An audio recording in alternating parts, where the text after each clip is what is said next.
Factory लगाई हो इन्होंने तो बता दो। ये तो कहते थे कि 33 लाख करोड़ रुपए का निवेश हुआ है लखनऊ से लेकर के घोसी और घोसी विधानसभा से लेकर के आखिरी बॉर्डर यूपी के। अगर एक भी कहीं कारखाना इन्होंने लगाया हो तो बता दो हमें। अगर सबसे बड़ी सड़क लखनऊ से और आपके गाजीपुर तक कोई दिखाई दे रही है तो वही पूर्वांचल एक्सप्रेसवे दिखाई दे रहा है, कोई दूसरा बड़ा प्रोजेक्ट नहीं दिखाई दे रहा है। समाजवादियों ने बनाया होता तो आपको कहीं झटका नहीं लगता। इन्होंने बनाया लेकिन उसको पूर्वांचल का सबसे बेहतर सड़क होती जो पूर्वांचल को विकास के रास्ते से जोड़ता, लेकिन वही आधा अधूरा वैसा ही छोड़ दिया। कोई मंडी नहीं बनी। अगर मंडी बनी होती तो हमारे किसानों की पैदावार को हम लोग कीमत दे सकते थे। कोई मंडी नहीं बनी। अगर मंडी बनी होती तो हमारे किसान को उससे कीमत मिल जाती, किसान को की फसल की कीमत मिलती। आज जो भी जा रहा है किसी और के हाथ में चला जा रहा है।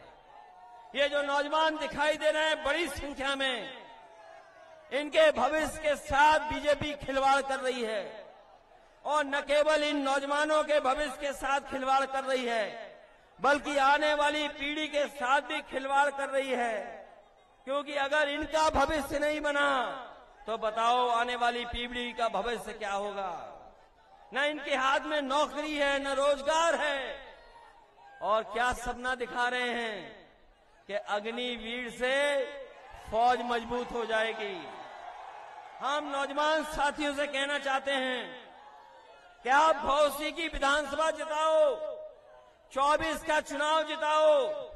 जो फौज की भर्ती होती थी पहले तरह से, पक्की नौकरी, पक्की वर्दी, ये आधी अधूरी नौकरी, 4 साल की वर्दी से कोई देश की सेवा नहीं होगी।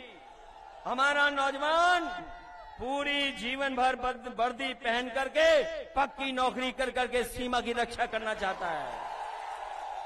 बताओ आधी अधूरी नौकरी से कोई सेवा होगी? इसलिए नौजवानों, जहां किसानों का भविष्य अंधेरे में डाल दिया इन्होंने, नौजवानों का भविष्य अंधेरे में, इनसे ज्यादा झूठ बोलने वाली कोई पार्टी नहीं है। जो लोग लाल किले से झूठ बोलते हों, लखनऊ से झूठ बोलते हों, बताओ उन पर भरोसा करोगे आप? ये लोग भाईचारा नहीं चाहते, ये लोग भाईचारा नहीं चाहते। ये लोग चाहते हैं कि समाज में दरार बनी रहे, दरार। समाज में हिंदू मुस्लिम की दरार बन जाए, सिख ईसाई की दरार बन जाए। और जब कामयाब नहीं होते तो जातियों के बीच में दरार डालते हैं, जातियों के बीच में। ये जातियों को तोड़ करके दरार डालते हैं। हमारे मुख्यमंत्री जी का आपने वो गणित तो सुना ही होगा विधानसभा का, क्या 46 में 56।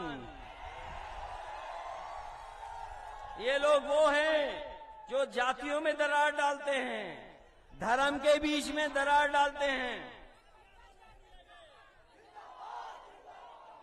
इसलिए आपको इनसे सावधान रहना पड़ेगा।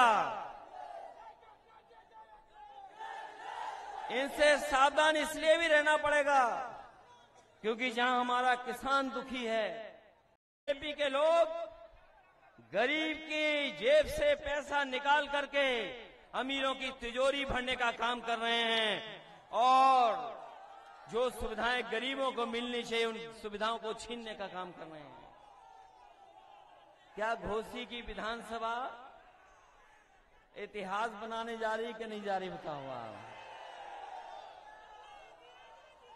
ऐसा चुनाव शायद ही उत्तर प्रदेश में देखने को मिला होगा,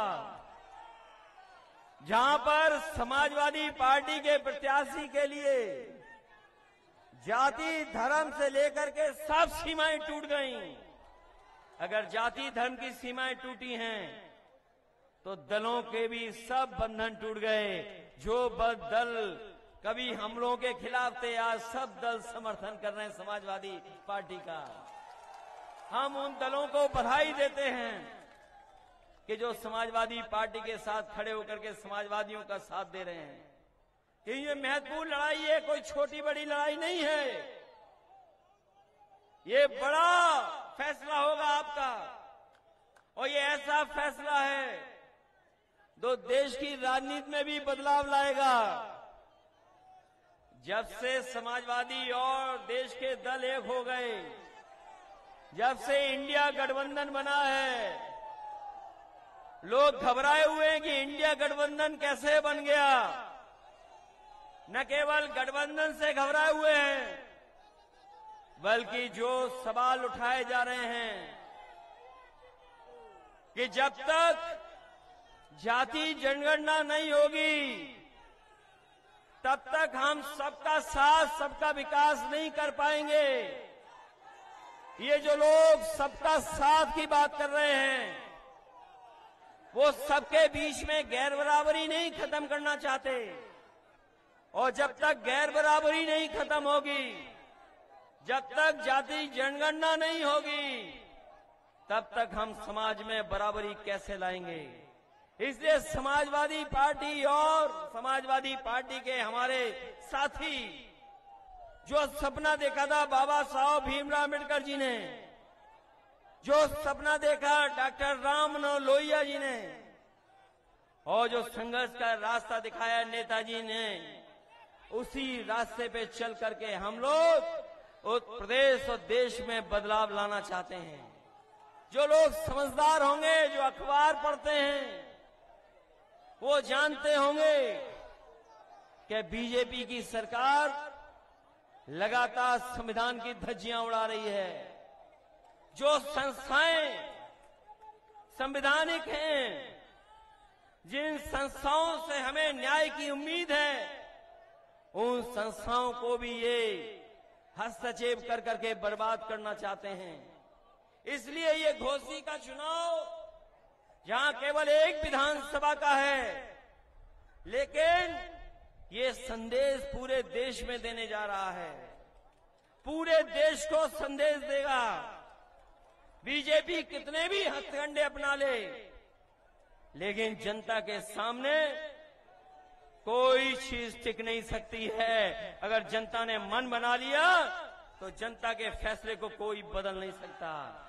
इसलिए जहां ये संवैधानिक संस्थाओं को बर्बाद कर रहे हैं, संविधान की धज्जियां उड़ा रहे हैं, लोकतंत्र को खत्म करना चाहते हैं, वहीं जहां पर नौकरी और रोजगार का इंतजाम हो जाना चाहिए, उन नौकरी रोजगार को भी नहीं बढ़ावा दे रहे हैं। क्या आपने नहीं सुना था, प्रदेश के मुख्यमंत्री सदन में कह रहे थे कि हमने 100 में सबको नौकरी दे दी, केवल 4 बेरोजगार हैं। बताओ कोई बीजेपी के इन आंकड़ों पे भरोसा कर लेगा कि जहां ये कहते हो कि हमने सबको नौकरी रोजगार दे दिए, 100 में केवल 4 बेरोजगार बचे हैं। ये इनके आंकड़े कहते हैं। जब हम उनसे पूछते हैं कि 15 साल से ऊपर वाले नौजवान जो पढ़ना चाहते हैं, लिखना चाहते हैं, उनके रोजगार नौकरी का इंतजाम हो जाए,